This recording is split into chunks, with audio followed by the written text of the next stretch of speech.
Okay, it is time to continue reading Brave New World by Aldous Huxley. I am reading with permission from HarperCollins Publishers, and it is time for Chapter 8. Here in Chapter 8, John is going to be talking about his life, and he's going to quote Shakespeare quite a bit. Most of the quotes are actually going to be from Hamlet, but there is one quote. He doesn't say it, but it's in the text. There is one quote from Macbeth as well. Okay, Chapter 8. Outside in the dust and among the garbage, there were 4 dogs now. Bernard and John were walking slowly up and down. "So hard for me to realize," Bernard was saying, "to reconstruct, as though we were living on different planets in different centuries. A mother and all this dirt and gods and old age and disease." He shook his head. "It's almost inconceivable. I shall never understand unless you explain." "Explain what?" "This." He indicated the pueblo. "That," and it was the little house outside the village. "Everything, all your life." "But what is there to say?" "From the beginning, as far back as you can remember." "As far back as I can remember." John frowned. There was a long silence. It was very hot. They had eaten a lot of tortillas and sweet corn. Linda said, "Come and lie down, baby." They lay down together in the bed. "Sing." And Linda sang. "Streptocock G to Banbury T, and bye, baby Banting, soon you'll need decanting." Her voice got fainter and fainter. There was a loud noise, and he woke with a start. A man was saying something to Linda, and Linda was laughing. She had pulled the blanket up to her chin, but the man pulled it down again. His hair was like 2 black ropes, and round his arm was a lovely silver bracelet with blue stones in it. He liked the bracelet, but all the same he was frightened. He hid his face against Linda's body. Linda put her hand on him, and he felt safer. In those other words he did not understand so well, she said to the man, "Not with John here." The man looked at him, then again at Linda, and said a few words in a soft voice. Linda said, "No."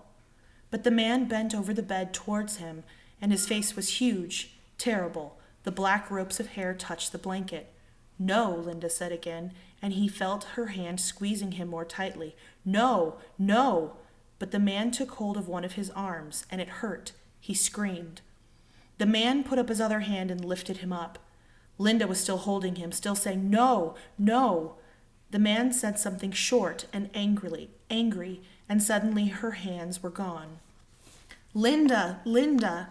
He kicked and wriggled, but the man carried him across to the door, opened it, put him down on the floor in the middle of the other room, and went away, shutting the door behind him. He got up. He ran to the door. Standing on tiptoe, he could just reach the big wooden latch. He lifted it and pushed, but the door wouldn't open. "Linda!" he shouted. She didn't answer. He remembered a huge room, rather dark, and there were big wooden things with strings fastened to them, and lots of women standing round them, making blankets, Linda said.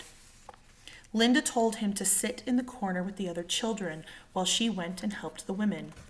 He played with the little boys for a long time. Suddenly, people started talking very loud, and there were the women pushing Linda away, and Linda was crying. She went to the door, and he ran after her. He asked her why they were angry. "Because I broke something," she said. And then she got angry too. "How should I know how to do their beastly weaving?" she said. "Beastly savages." He asked her what savages were. When they got back to their house, Pope was waiting at the door, and he came in with them.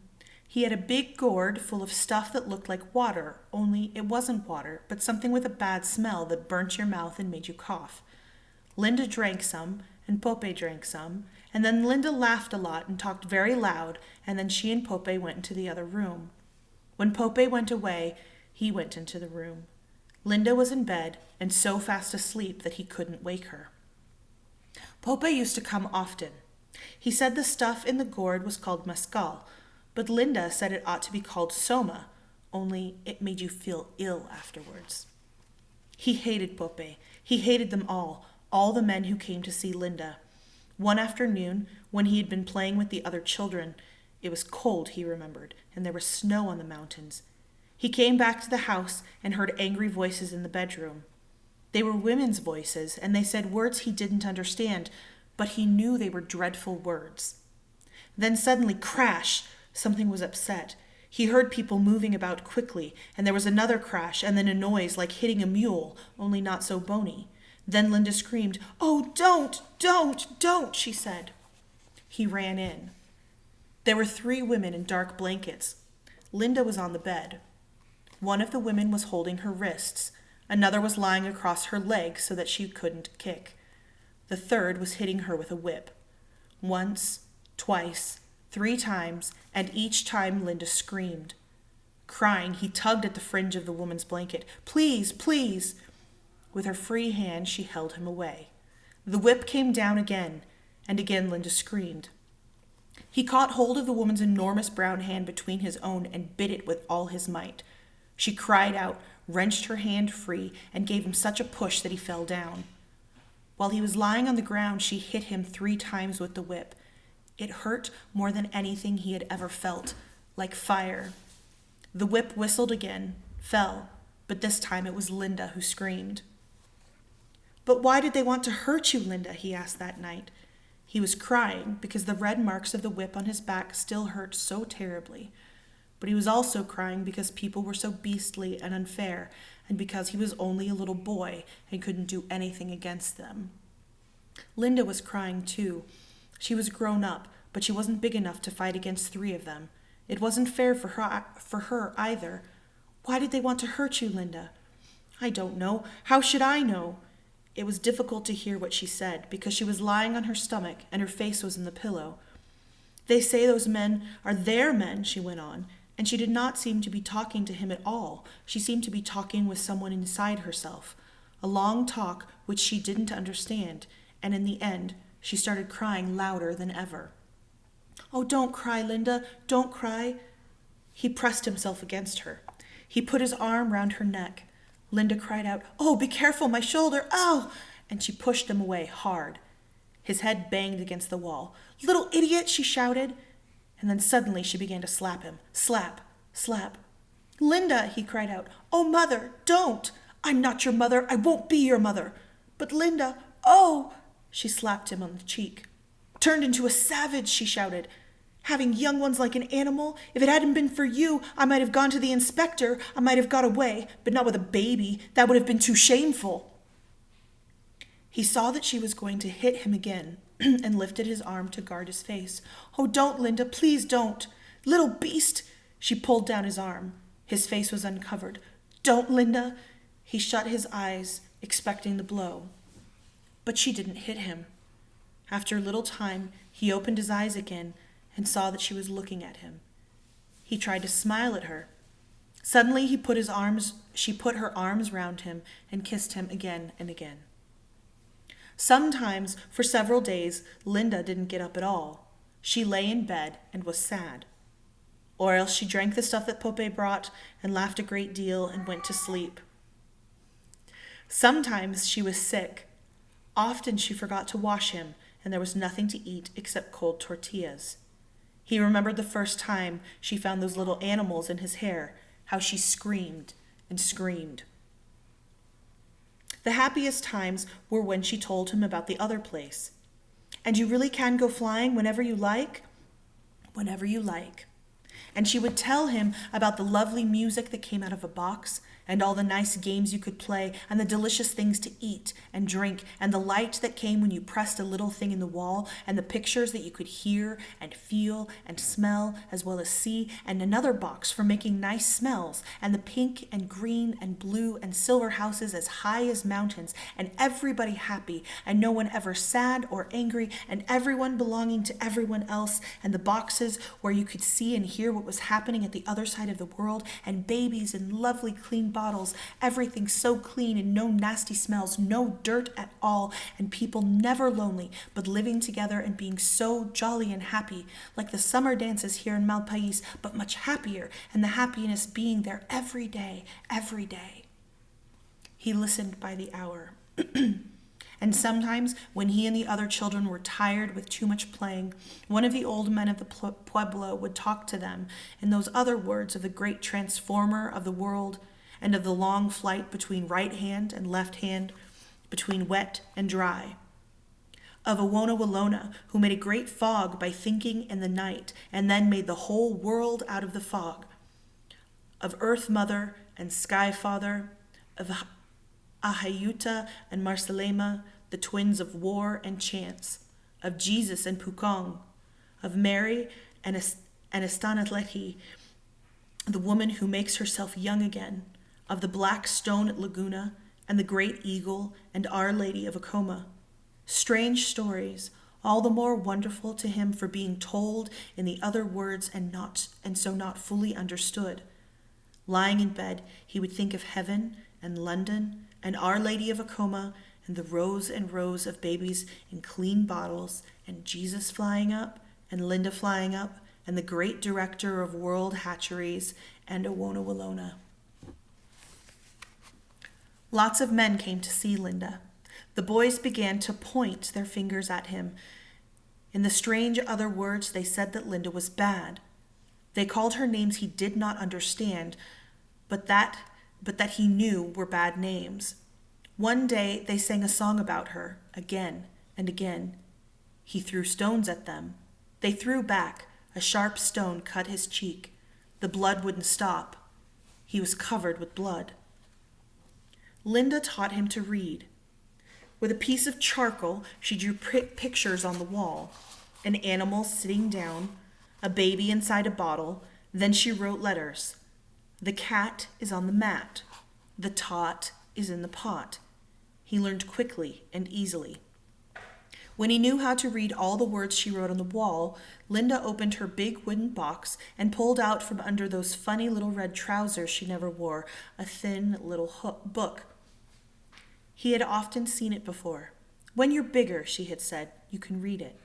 Well, now he was big enough. He was proud. I'm afraid you won't find it very exciting, she said, but it's the only thing I have. She sighed. If only you could see the lovely reading machines we used to have in London. He began reading. The chemical and bacteriological conditioning of the embryo, practical instructions for beta embryo store workers. It took him a quarter of an hour to read the title alone. He threw the book on the floor.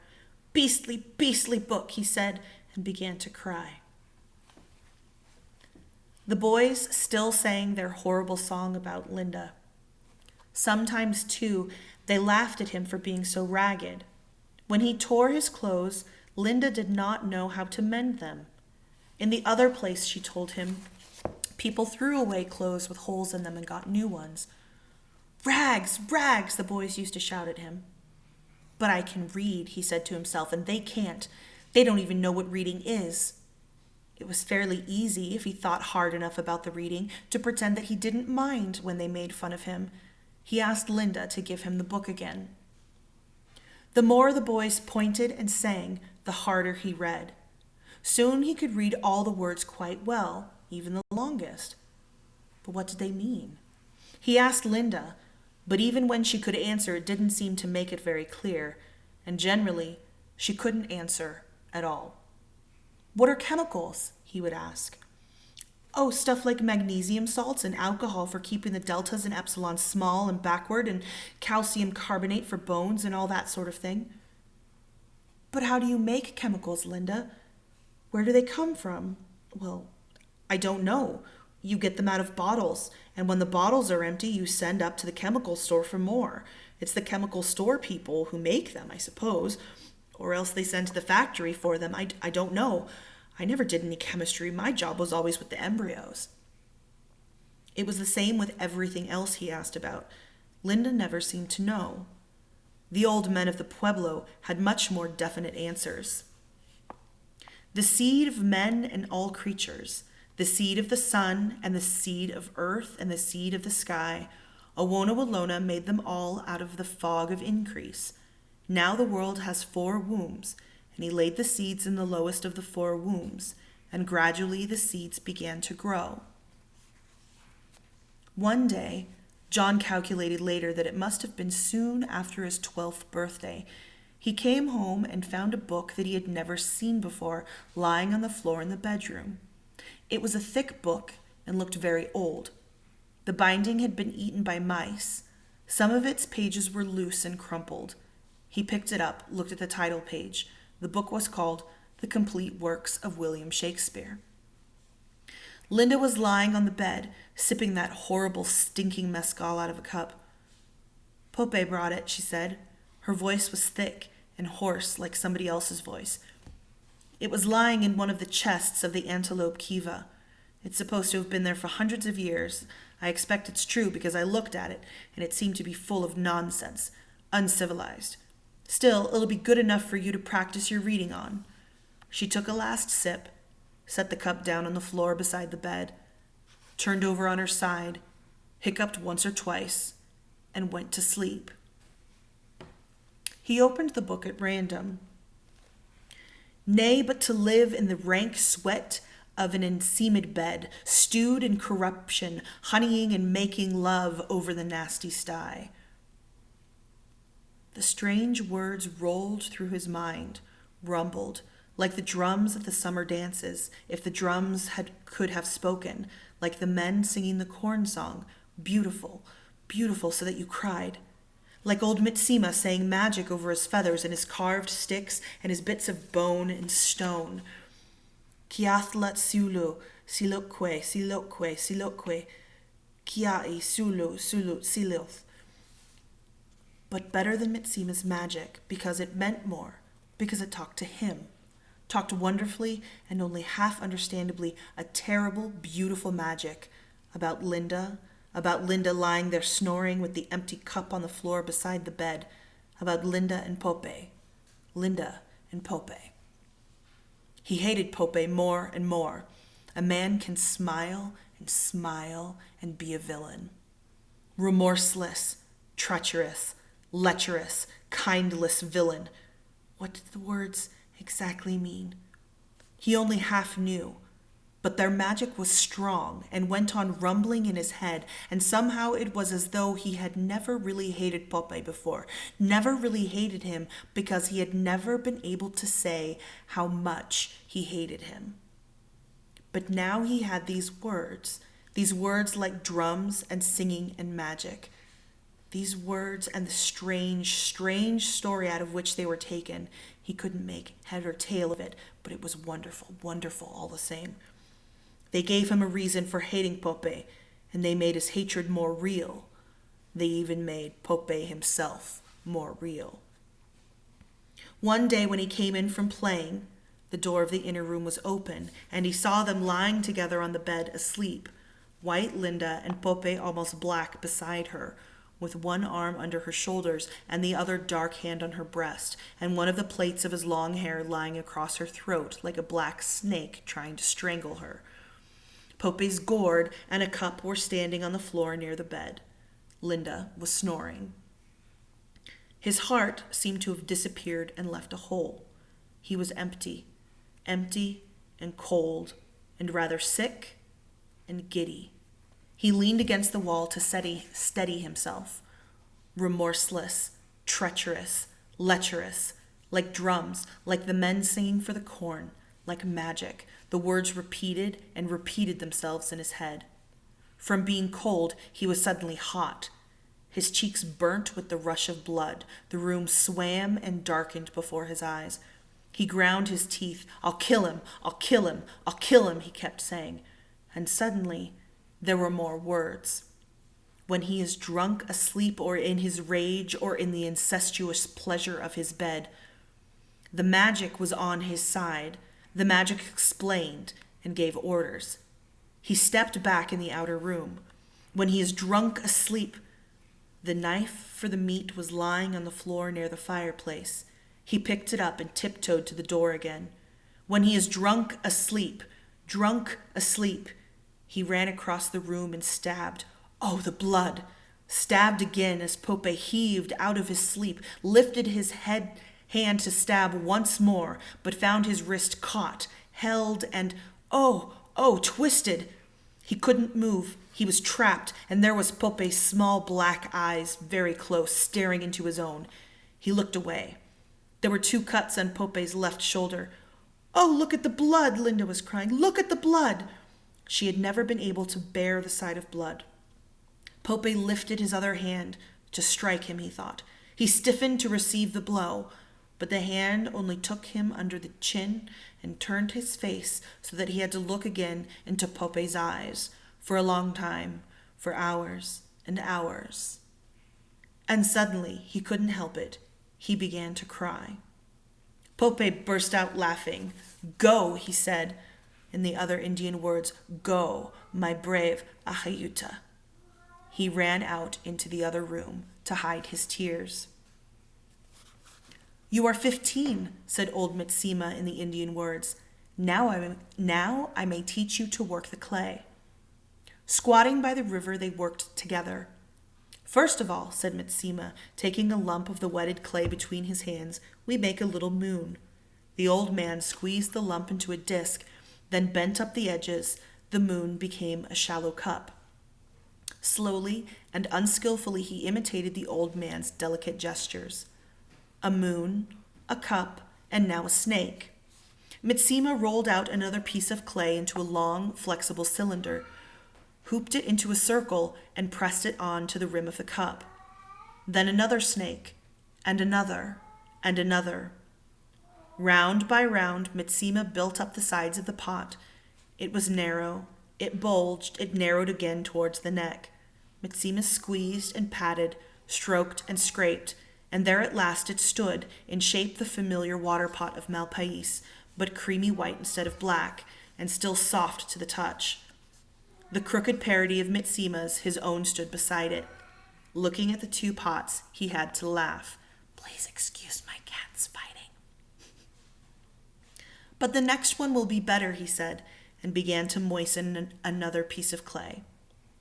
To fashion, to give form, to feel his fingers gaining in skill and power, this gave him an extraordinary pleasure. A, B, C, vitamin D, he sang to himself as he worked. The fats in the liver, the cods in the sea. And Mitsima also sang a song about killing a bear. They worked all day, and all day he was filled with an intense, absorbing happiness. Next winter, said old Mitsima, I will teach you to make the bow. He stood for a long time outside the house, and at last the ceremonies within were finished. The door opened. They came out. Kothlu came first, his right hand outstretched and tightly closed, as though over some precious jewel. Her clenched hand similarly outstretched. Kiakime followed. They walked in silence, and in silence behind them came the brothers and sisters and cousins and all the troop of old people. They walked out of the pueblo across the mesa. At the edge of the cliff, they halted, facing the early morning sun. Kothlu opened his hand. A pinch of cornmeal lay white on the palm. He breathed on it, murmured a few words, then threw it, a handful of white dust, towards the sun. Kiakime did the same. Then Kiakime's father stepped forward, and holding up a feathered prayer stick, made a long prayer, then threw the stick after the cornmeal. It is finished, said old Mitsima in a loud voice. They are married. Well, said Linda as they turned away, all I can say is it does seem a lot of fuss to make about so little. In civilized countries, when a boy wants to have a girl, he just... But where are you going, John? He paid no attention to her calling, but ran on, away, anywhere to be by himself. It is finished. Old Mitsima's words repeated themselves in his mind. Finished, finished. In silence and from a long way off, but violently, desperately, hopelessly, he had loved Kiakime, and now it was finished. He was 16. At the full moon in the Antelope Kiva, secrets would be told, secrets would be done and born. They would go down, boys, into the Kiva and come out again, men. The boys were all afraid and at the same time impatient, and at last it was the day. The sun went down, the moon rose. He went with the others. Men were standing dark at the entrance to the Kiva. The ladder went down into the red-lighted depths. Already the leading boys had begun to climb down. Suddenly one of the men stepped forward, caught him by the arm, and pulled him out of the ranks. He broke free and dodged back into his place among the others. This time the man struck him, pulled his hair. "Not for you, white hair, not for the son of the she-dog," said one of the other men. The boys laughed. "Go!" And as he still hovered on the fringes of the group, "Go!" the men shouted again. One of them bent down, took a stone, threw it. "Go! Go! Go!" There was a shower of stones. Bleeding, he ran away into the darkness. From the red-lit Kiva came the noise of singing. The last of the boys had climbed down the ladder. He was all alone. All alone. Excuse me. All alone outside the pueblo, on the bare plain of the mesa. The rock was like bleached bones in the moonlight. Down in the valley, the coyotes were howling in the moon. The bruises hurt him. The cuts were still bleeding, but it was not for pain that he sobbed. It was because he was all alone, because he had been driven out, alone, into the skeleton world of rocks and moonlight. At the edge of the precipice he sat down. The moon was behind him. He looked down into the black shadow of the mesa, into the black shadow of death. He had only to take one step, one little jump. He held out his right hand in the moonlight. From the cut on his wrist, the blood was still oozing. Every few seconds a drop fell, dark, almost colorless in the dead night. Drop, drop, drop. Tomorrow, and tomorrow, and tomorrow. He had discovered time and death and God. Alone, always alone, the young man was saying. The words awoke a plaintive echo in Bernard's mind. Alone, alone. So am I, he said, on a gush of confidingness, terribly alone. Are you? John looked surprised. I thought that in the other place, Linda always said that nobody was ever alone there. Bernard blushed uncomfortably.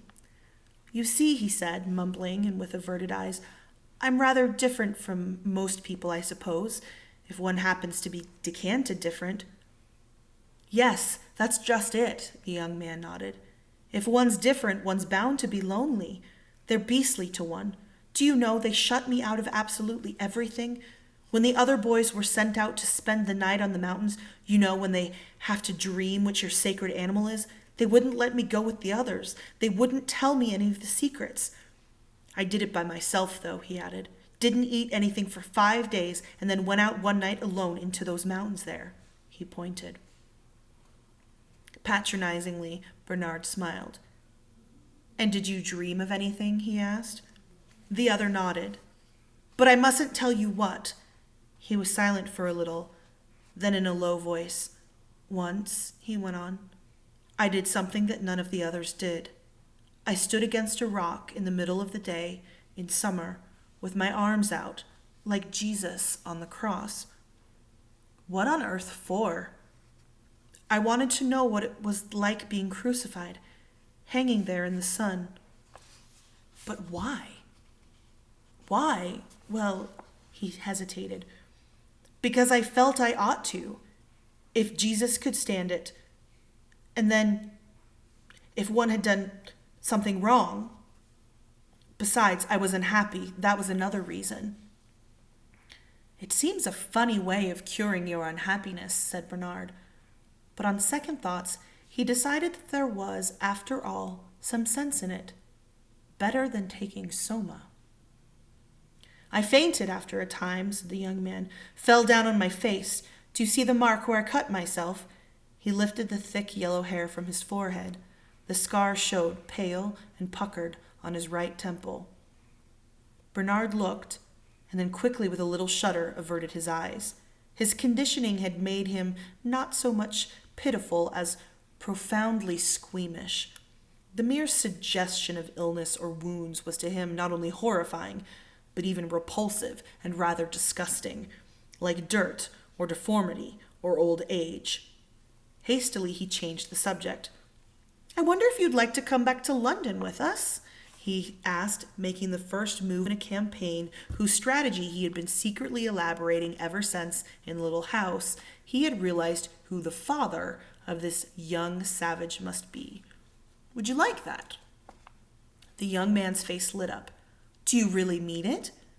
Of course, if I can get permission, that is. Linda too? Well, he hesitated doubtfully. That revolting creature. No, it was impossible. Unless... It suddenly occurred to Bernard that her very revoltingness might prove an enormous asset. But of course, he cried, making up for his first hesitations with an excess of noisy cordiality. The young man drew a deep breath. To think it should be coming true, what I've dreamt of all my life. Do you remember what Miranda says? Who's Miranda? But the young man had evidently not heard the question. Oh, wonder, he was saying, and his eyes shone. His face was brightly flushed. How many goodly creatures there are here. How beauteous mankind is. The flush suddenly deepened. He was thinking of Lenina, of an angel in bottle-green viscose, lustrous with youth and skin food, plump, benevolently smiling. His voice faltered. Oh, brave new world, he began, then suddenly interrupted himself. The blood had left his cheeks. He was as pale as paper. Are you married to her? He asked. Am I what? Married, forever. They say forever in the Indian words. It can't be broken. Ford, no! Bernard couldn't help laughing. John also laughed, but for another reason. Laughed for pure joy. Oh, brave new world, he repeated. Oh, brave new world that has such people in it. Let's start at once. You have a most peculiar way of talking sometimes, said Bernard, staring at the young man in perplexed astonishment. And anyhow, hadn't you better wait till you actually see the new world? And that is the end of Chapter 8. Chapter 9 will be coming soon.